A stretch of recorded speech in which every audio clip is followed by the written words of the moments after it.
Il faut que tu prophétises encore sur un grand nombre de peuples et de nations et de langues et de rois.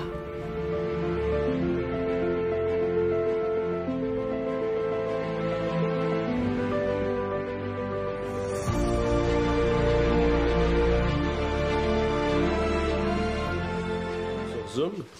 Donc, je salue Réal aussi qui est avec nous, ainsi que tous ceux et celles qui peut-être ne sont pas présents mais qui vont se joindre, on l'espère. Donc, aujourd'hui, on va voir la 5e leçon qui s'intitulait « Le Sauveur qui souffre ». Donc, cette leçon qui parle du Sauveur qui souffre va nous parler du chapitre d'Ésaïe 53. Le chapitre d'Ésaïe 53 nous révèle la souffrance du Christ sur terre et les raisons pour lesquelles, en fait, il a pris toutes ces souffrances pour nous. Nous allons donc explorer ce chapitre, approfondir aussi certaines choses que ce chapitre nous présente et nous parle pour que nous puissions donc en faire ressortir les points cruciaux donc, au travers de cette leçon. Avant de commencer, j'aimerais pouvoir prier avec vous et par la suite, on pourra donc entamer cette leçon de l'école du sabbat.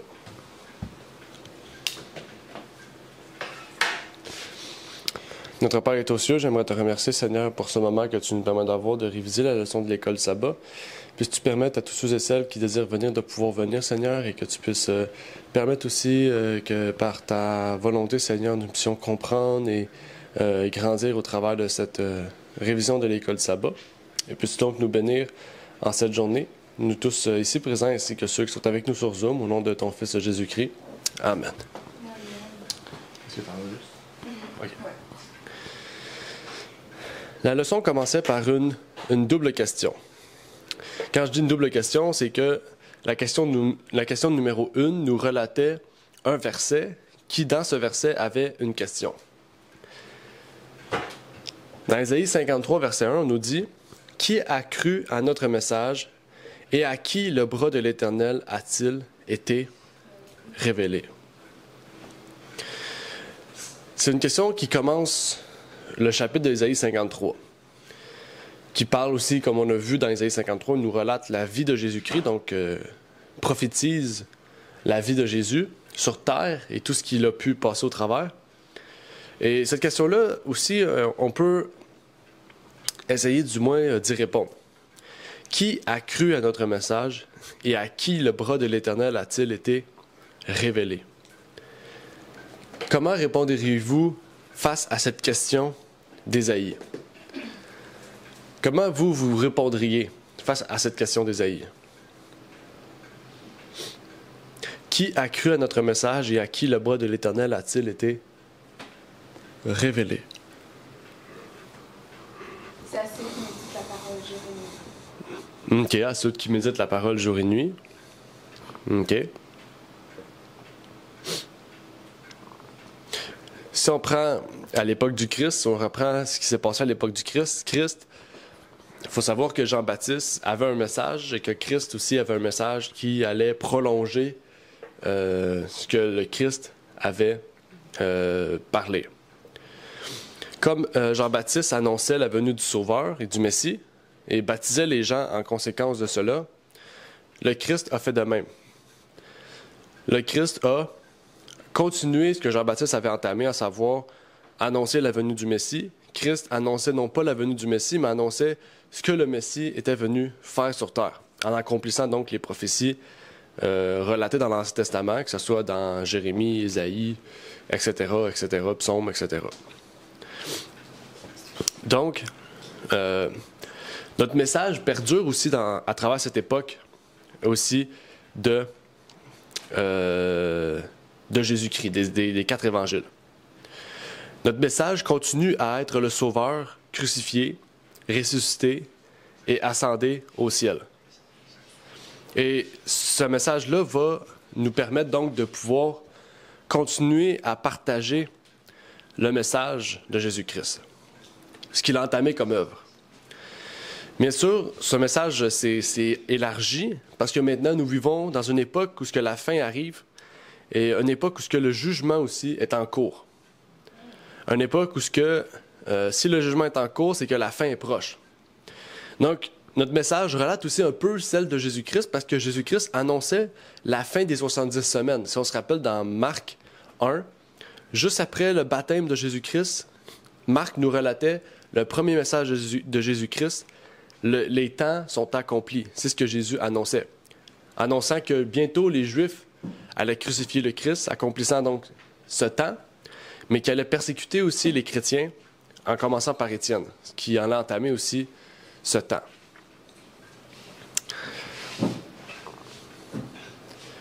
Pourtant, face à cela, le Christ aussi annonce que l'Église sera dans un monde de mondanité.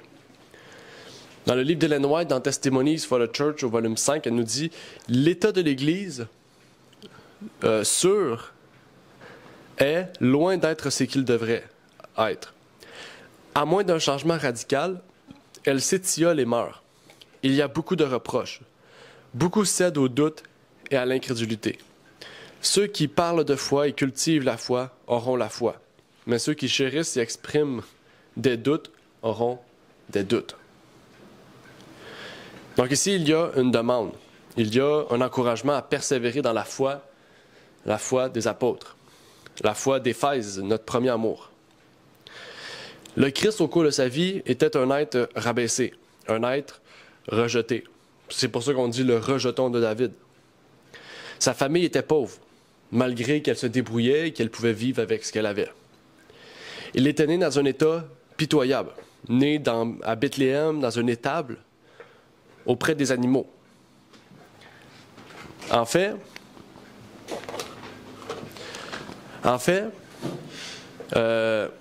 Jésus-Christ n'avait rien qui pouvait révéler une royauté. Il n'avait rien, en fait, d'un être royal. Il n'était pas grand, il n'était pas fort comme les gens voulaient le percevoir. Il n'avait pas de charisme. Et pourtant, le Christ était d'une descendance royale. Matthieu 1 nous révèle toute la descendance de Jésus-Christ et la descendance de sa royauté. Et c'est ce qui le rend fort, c'est ce qui le rend puissant. Malgré sa faiblesse, malgré sa simplicité, comme chacun d'entre nous ici présent, il avait une génération de royauté. En fait, il faut savoir aussi qu'au travers de sa vie, les Juifs ne l'ont point reçu. Les Juifs ne l'ont point accepté. Aujourd'hui, on peut peut-être faire face à la même état. Est-ce qu'aujourd'hui, on se retrouve dans ce même état de rejet, dans ce même état d'être mis de côté par la population? C'est une question. Moi, je dis que oui, parce que Oui. j'ai même pu voir... Luni m'avait partagé cette semaine une publication et envoyé une personne qui lisait la parole. Et les policiers sont juste venus, l'ont arrêté. Et ça s'est passé aux États-Unis. Donc, si aujourd'hui, on a comme le même état de rejet, moi, je dirais que oui, parce que comme tu peux dire, comme j'ai vu aussi une vidéo, une personne a dit est-ce qu'on peut comme permettre aux gens de, c'était en anglais, mais de transitionner. Et là, après ça, la personne a dit oui, en parlant comme que oui, tu peux les changer comme gay, lesbienne. Puis après ça, la personne a continué, elle a dit non, je parle au christianisme. Après ça, la personne a dit non. Donc les gens qui sont vraiment comme très... Ils sont confondus et aussi ils rejettent la parole de Dieu. Ils veulent rien entendre. Ce qui est bon, eh bien, ils haïssent qu'est-ce qui est bon, ils aiment qu'est-ce qui est mal. Et ils aiment le travail de l'ennemi. Pour revenir à la vidéo du petit garçon qui s'est fait arrêter par la police, ce qui s'est passé avec lui, dans le fond, c'est qu'il lisait même pas une lecture. Il faisait une lecture publique pour des gens qui voulaient entendre la parole de Dieu. Puis il parlait pas comme si c'est pas bien d'être gay. Il faisait juste parler de l'amour de Jésus. Les textes dans lesquels on parlait de l'amour de Dieu, c'est ce qu'il lisait au public. Donc, rien de haineux envers les gens qui auraient une pensée vraiment divergente de la nôtre. Juste parler de l'amour que Dieu a pour nous, ça l'a fait arrêter par les policiers. Ça veut dire que quelqu'un a porté plainte contre lui sur ce qu'il faisait dans un lieu public, et puis la police est venue le prendre. Oui. Exactement. Donc, on se retrouve dans cette même état-là aussi. Et on peut prendre l'exemple aussi de plusieurs églises, ou plutôt religions. Dans l'Adventiste, c'est la même chose en fait. Les gens veulent accepter ce qui est présent. Ils refusent ce qui est dans le passé. Qu'est-ce que je veux dire par là? C'est qu'ils refusent d'étudier, de lire les pionniers adventistes. Ils refusent en fait ces gens parce que ces gens n'avaient pas de scolarité. Les gens vont à l'église parce que la musique est bonne. Ils vont à l'église parce que c'est le sabbat, mais ils n'iraient pas à l'église tous les autres jours de la semaine. Ils vont à l'église aussi dans certaines églises parce que le prédicateur est intéressant. Ils vont dans certaines églises parce qu'en après-midi, il y a un repas en commun, mais ils ne vont pas dans leur église normale. Donc les gens vont à l'église pour un but. Okay? Ils ne vont pas à l'église parce que Dieu nous recommande d'y aller, mais ils vont dans un but. Que ce soit dans le but de danser, dans le but de chanter, dans le but de montrer qu'ils sont de bons payeurs de dîmes et d'offrandes, dans le but d'aller voir un prédicateur particulier. Ça, c'est à travers le monde, en général. Et les gens, ils courent vers cela. Donc, ils courent vraiment vers selon leurs besoins. Dans Pastoral Ministry, on peut y lire « Dieu n'exige pas de vous des prières éloquentes et des raisonnements logiques, mais seulement un cœur humble et contrit, prêt et désireux d'apprendre de lui. Le ministre qui prie, qui a une foi vivante, aura des œuvres correspondantes. Et de grands résultats accompagneront ses travaux, malgré les obstacles combinés de la terre et de l'enfer. » Donc, c'est la servante qui dit cela. On peut voir de même aussi dans le christianisme. Dans le christianisme, on recherche le majestueux de l'extérieur. Qu'est-ce que je veux dire par là? C'est que on va toujours rechercher ce que la chair veut, ce que l'extérieur veut. Les gens recherchent de plus en plus le charismatique et de moins en moins ce qui est plus discipliné. Dans le fond, on retrouve cette même état aujourd'hui dans le christianisme. Tout comme à l'époque, ils ne voulaient pas tellement du Christ, au point qu'ils l'ont maudit. Aujourd'hui, ils font de même de ceux qui sont fidèles à la parole. Et quand je dis fidèles à la parole, c'est pas seulement ceux et celles qui observent le sabbat. Il y a des fidèles personnes qui observent le dimanche. Il y a des fidèles personnes qui vont même pas à l'église et qui pourtant, dans leur foi, sont fidèles. Mais on parle de ceux et celles vraiment qui restent droits sur les principes de la parole. Tout comme le Christ était le malheur d'Israël, et il a été le contraire, en fait, de ce que Christ voulait apporter. Christ voulait apporter des valeurs à Israël. Il a plutôt été celui qui apporte le malheur sur Israël. Même que les Juifs disaient que Christ faisait l'œuvre de Satan dans Matthieu 12, verset 24. Mais les pharisiens, entendant cela, disaient « Cet homme ne chasse les démons que par Belzébul, prince des démons. » Donc c'est grave ce qu'il faisait. Il disait que l'œuvre du Christ était l'œuvre de Satan. Et Christ a souffert toutes ces choses pour chacun d'entre nous ici présents. Et ceux qui ne sont pas présents aussi. Il s'est donné lui-même, non pas par obligation, mais par choix. Il l'a fait parce que lui aussi a le libre arbitre et il a choisi de donner sa vie pour nous. Au risque même de perdre sa place, sa royauté, de perdre son père, parce qu'il ne pourra plus le retrouver, pour nous sauver. La Bible révèle que nous sommes tous pécheurs et avons tous besoin du Sauveur. Et que nous pouvons tous compter sur lui. Et ça, c'est un point que je voulais discuter. On parle d'égalité. On ne parle pas d'égalité des sexes nécessairement. Mais qu'est-ce que ça révèle, cet aspect que Jésus-Christ est mort pour chacun d'entre nous? Qu'est-ce que ça révèle sur l'aspect de l'égalité en général? est-ce que ça veut dire que tout le monde a le même privilège et dans le royaume des cieux, même privilège d'être fait? Jésus n'a pas fait exception de personne. Ce qu'il a fait pour moi, il l'a fait pour toi, il l'a fait pour tout le monde.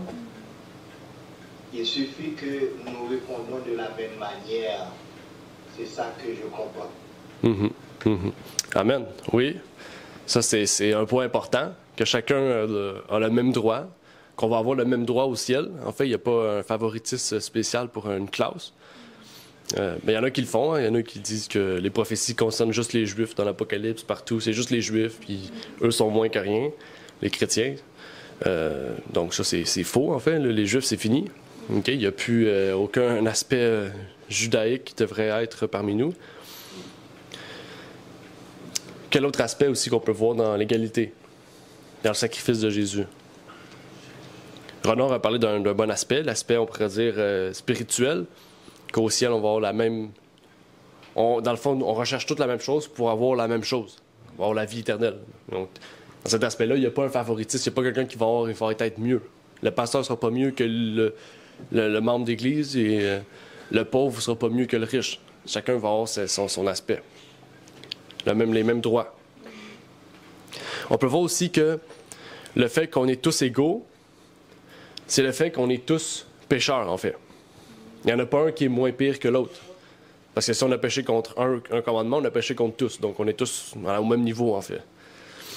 Dieu nous voit égaux, mais l'homme nous voit inégaux à cause de l'orgueil.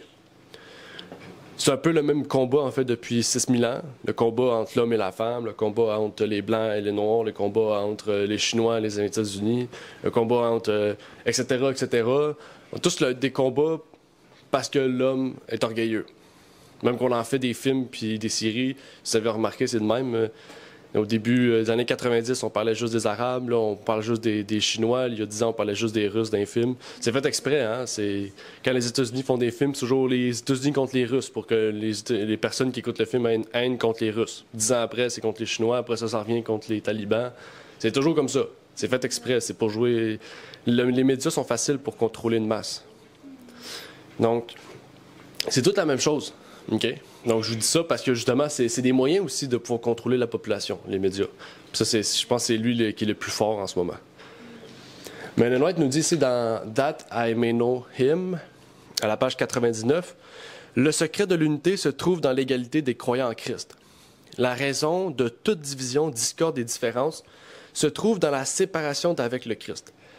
Le Christ est le centre vers lequel tous devraient être attirés, car plus nous nous approchons du centre, plus nous nous rapprochons dans les sentiments, la sympathie et l'amour, grandissant dans le caractère et l'image de Jésus. Avec Dieu, il n'y a pas de distinction entre les personnes. » Donc, il n'y a pas de distinction qu'on soit 10 ou qu'on soit 2000. En fait, il n'y aura pas un favoritisme envers une classe ou un autre. OK?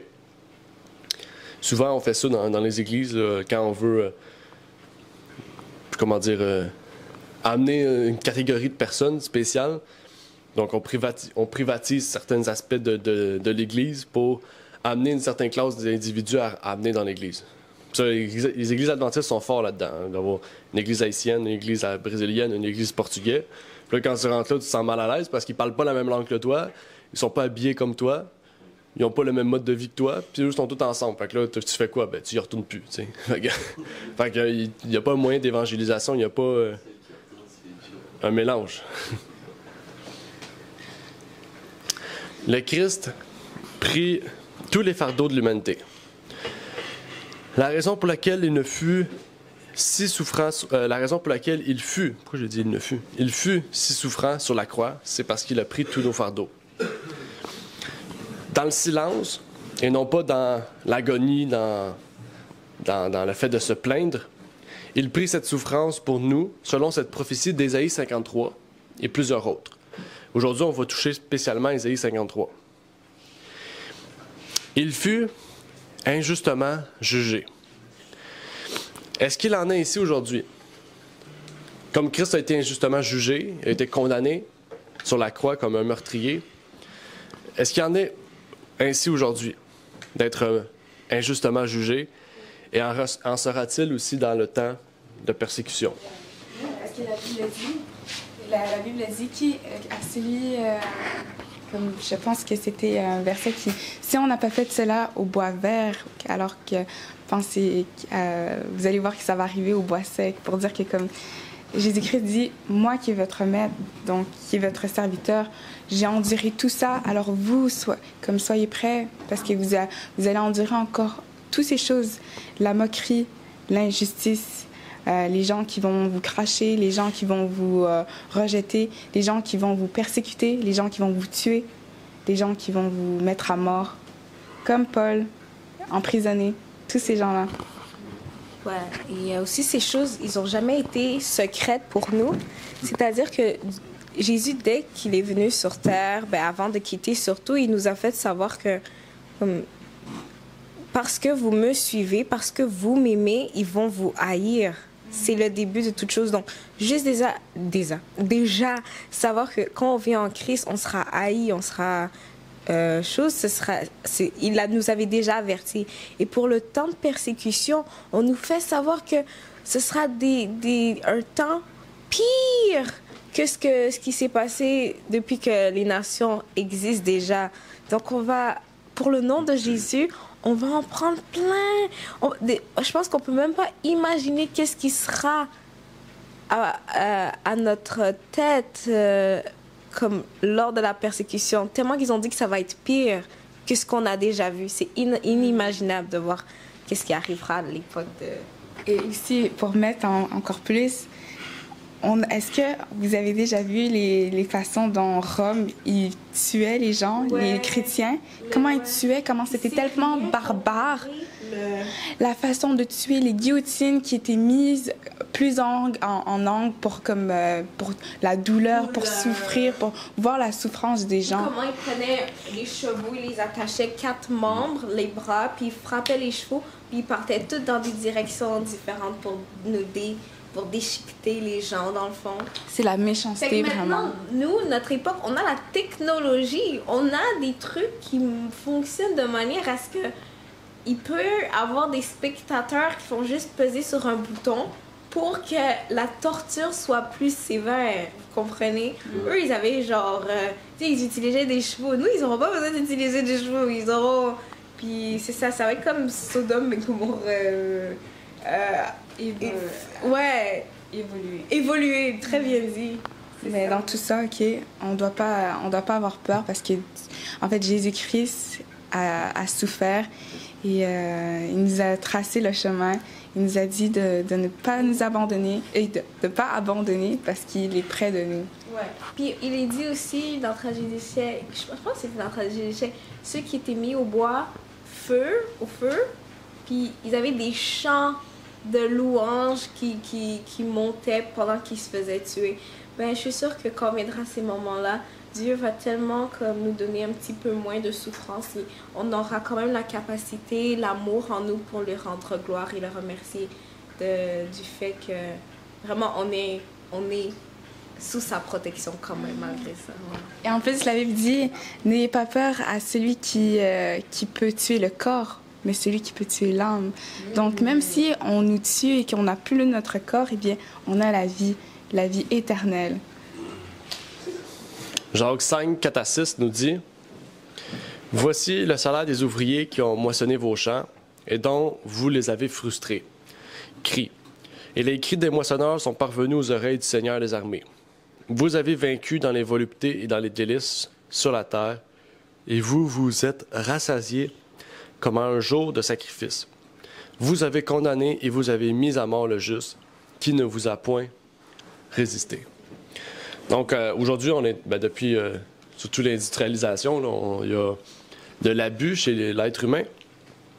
Il y a de l'injustice qui est faite vis-à-vis du salarié, vis-à-vis du moissonneur, de celui qui travaille et qui n'est pas payé ou qui est sous-payé ou qui est volé, qui n'est pas traité à sa juste valeur. Donc, on le voit encore plus aujourd'hui. Mais depuis vraiment l'époque de l'industrialisation, on voit que ces choses, le salaire des ouvriers qui ont moissonné vos champs, et donc vous les avez frustrés. OK? Donc c'est pour ça aujourd'hui qu'il y a autant de révoltes. qu'il y a autant de grèves, qu'il y a autant de plein de choses qui arrivent, c'est que les gens sont frustrés, les gens sont tannés, les gens sont injustement atteints ou jugés, puis ils veulent la justice. Mais il n'y en aura jamais, en fait. Sur cette terre, il n'y en aura plus. Surtout pas à cette époque-ci, ça va aller jusqu'en empirant. Dans Événements de derniers jours, on peut y lire « Ceux qui vivront les derniers jours de l'histoire de cette terre sauront ce que signifie d'être persécutés pour la vérité. Dans les tribunaux, c'est l'injustice qui prévaudra. Les juges refuseront d'écouter les raisons de ceux qui sont fidèles au commandement de Dieu, parce qu'ils sauront que l'on ne peut pas répliquer aux arguments en faveur du quatrième commandement. Ils répondront, « Nous avons une loi et selon notre loi, il doit mourir. » La loi de Dieu n'a aucune valeur à leurs yeux. Notre loi. Voilà leur ultime argument. Ceux qui respecteront cette loi humaine seront favorisés, mais ceux qui refuseront de s'incliner devant le sabbat, idolâtres, seront méprisés. Pourtant, au travers de toutes ces choses-là, Dieu, en particulier le Christ, dans Isaïe, nous révèle qu'il veut un peuple zélé. Il veut un peuple qui se confie entièrement à lui. Le Christ, en ayant ce peuple, portera leur iniquité. Quelle est cette doctrine? Bon, je pense qu'on devrait tout savoir la réponse. Quelle est cette doctrine qui prône le fait que Christ porte notre iniquité? Le jugement?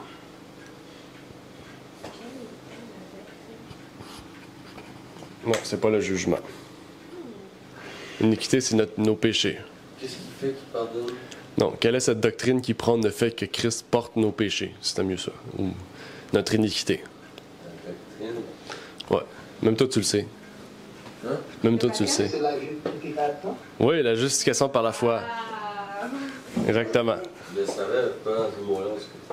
Ben, t'aurais pu le dire, tu l'aurais trouvé. Exactement. Romains 1,17 nous dit « Car en lui, la justice de Dieu est révélée de foi en foi, selon qu'il est écrit, le juste vivra par la foi. » Il y a aussi éducation, le livre d'Ellen White dans l'éducation. Avoir la foi, c'est faire confiance à Dieu. Croire qu'il nous aime et c'est mieux que personne ce qui est bien pour notre bien. Ce qui est pour notre bien. Cela nous amène à suivre sa voie au lieu de la nôtre, à accepter sa sagesse au lieu de notre ignorance, sa force au lieu de notre faiblesse, sa justice au lieu de nos péchés. Nos vies lui appartiennent, nous lui appartenons déjà, notre foi reconnaît cet état de fait et l'accepte avec toutes les bénédictions qu'il entraîne. La vérité, l'honnêteté, la pureté sont, nous l'avons vu, les secrets d'une vie réussie. C'est par la foi que nous y accédons. Donc ici, elle fait juste définir un peu la foi. Donc elle le dit, avoir la foi, c'est faire confiance à Dieu, croire qu'il aime, et c'est mieux que personne ce qui est pour notre bien. Donc la question qu'on pourrait se poser, c'est est-ce que nous avons la foi? Ça, c'est important. Comment savoir qu'on a la foi? Ça, c'est une autre question qu'on ne va pas répondre. Mais relisez ce texte-là chez vous, étudiez-le, comprenez-le, puis développez cette foi, en fait. OK? Parce que des fois, on va essayer d'y aller par notre propre effort, notre propre force, mais c'est là qu'en fait, on ne peut pas. On a beau dire, moi, je suis correct avec ça, je vais aller là, je vais faire ça au lieu de ça. Mais en fait, Dieu sait mieux que nous, en fait. T'sais, au lieu de dire, moi, j'aime mieux ça, faire ça comme ça, il faut dire, je vais aller prier, Dieu va me guider, faire ce que j'ai besoin. Parce que Dieu sait mieux que nous ce qu'on a de besoin. Parce que comme Paul dit, la chair se croit fort, mais elle est faible. Hein? La chair se croit fort, mais elle est faible. L'homme se croit fort. L'esprit de l'homme se croit fort, mais il est faible. C'est en Dieu que nous sommes forts. En fait, c'est en Dieu que nous sommes victorieux. Sur quoi Dieu nous a promis de triompher? Le péché. OK, le péché. Or, le péché, c'est comme la transgression de la loi, puis la loi, comme le péché, c'est la mort. Et Jésus-Christ, il a vaincu sur la mort, parce que, ô mort, où est ton aiguillon? Donc, sur la mort. OK, sur la mort. Est-ce un autre point?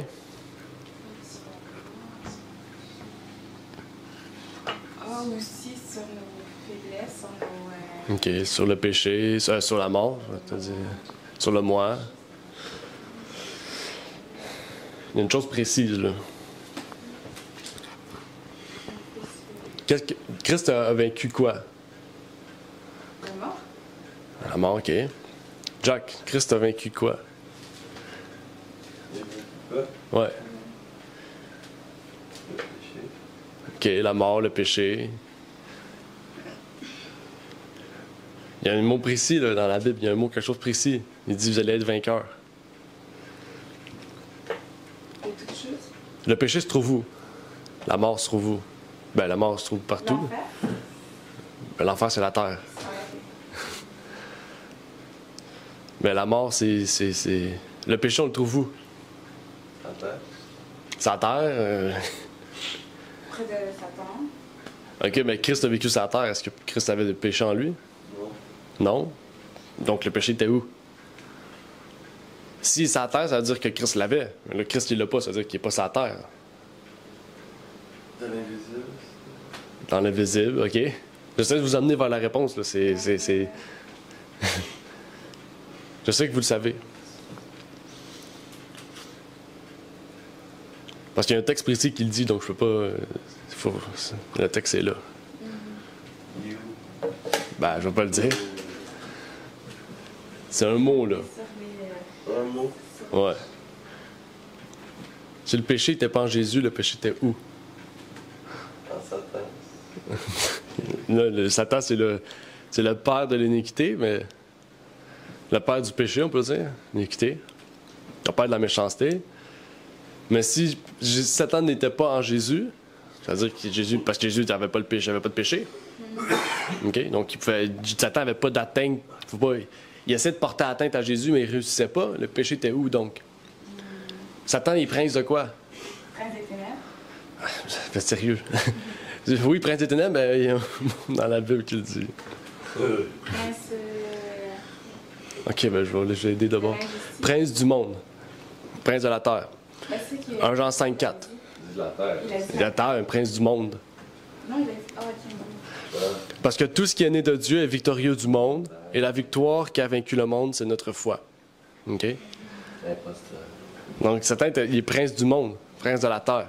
Donc, c'est toi, je dis la terre, mais Jésus-Christ, tu sais, il était sur la terre, mais il n'était pas péché. Donc, Dieu nous appelle aussi à ne plus être pécheurs. OK? Donc, vaincre le péché, c'est vaincre, en fait, nos tentations moraux, en fait. Vaincre notre esprit par le fait que Jésus soit en nous. Et c'est ça, en fait. Notre foi, c'est ce qui nous rend victorieux du monde. Donc, si on est victorieux sur le monde, on est victorieux du péché. Donc, c'est à ce à quoi Christ nous appelle, parce que lui-même, c'est ce qu'il a vécu sur terre. C'est ce qu'il a combattu sur terre. C'est pour ça que Paul dit, comme Jacques a dit, le combat n'est pas physique, mais il est spirituel. Le combat est invisible. OK? Appel du jour. Dieu nous appelle à faire partie de ce peuple zélé et d'être victorieux sur le monde comme le Christ. Donc, est-ce qu'il y a des questions pour nous pour aujourd'hui? Est-ce qu'il y a des questions, des commentaires, des ajouts? OK. Bon, on va terminer. De toute façon, on a terminé à l'heure pour la première fois. La première fois? Ouais. On va prier. Notre Père et aux cieux, j'aimerais te remercier pour ce moment que tu nous permets d'avoir, de pouvoir partager, Seigneur, l'école de sabbat, la révision.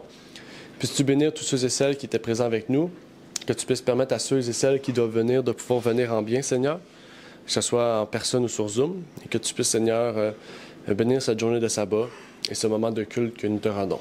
C'est ma prière pour ces choses au nom de ton Fils Jésus-Christ. Amen.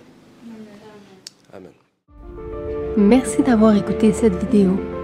Si vous désirez rejoindre l'œuvre au Québec, veuillez nous contacter par email à asjh1889 de Terrebonne @gmail.com et via Facebook à @asjh1889 de Terrebonne. Merci à vous et que Dieu vous bénisse.